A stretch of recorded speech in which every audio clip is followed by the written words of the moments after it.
বাংলাদেশের জ্বালানিবাহী ৬টি জাহাজকে হরমুজ প্রণালী পার হওয়ার অনুমতি দিয়েছে তেহরান। এই কথা জানিয়েছে ঢাকায় নিযুক্ত ইরানের রাষ্ট্রদূত জলিল রহিমি জাহানাবাদী।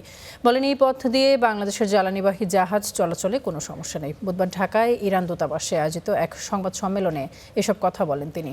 বলেন, বাংলাদেশের ৬টি জ্বালানিবাহী জাহাজকে হরমুজ প্রণালী পার হতে অনুমতি দিয়েছে ইরান। এসব জাহাজকে হরমুজ প্রণালী পার হতে দেওয়ার জন্য বাংলাদেশ সরকারের পক্ষ থেকে অনুমতি চাওয়া হয়েছিল। দূতাবাস আরও বলে, ইরান ইস্যুতে বাংলাদেশ সরকার যে বিবৃতি দিয়েছে তা নিয়ে সন্তুষ্ট নয় তেহরান। তবে এ বিষয়ে তেহরানের পক্ষ থেকে বাংলাদেশকে কোনো চিঠি দেওয়া হবে না। বলেন, ইরান প্রত্যাশা করে আগ্রাসী শক্তির ভূমিকার নিন্দা করবে বাংলাদেশ।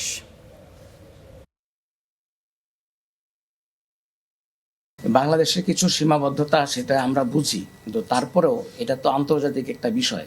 যেহেতু বাংলাদেশ জাতিসংঘের সদস্য, ওআইসির সদস্য, সেই হিসাবে জাতিসংঘ সনদেই আগ্রাসী শক্তির বিরুদ্ধে কথা বলার অনুমোদন দেওয়া আছে।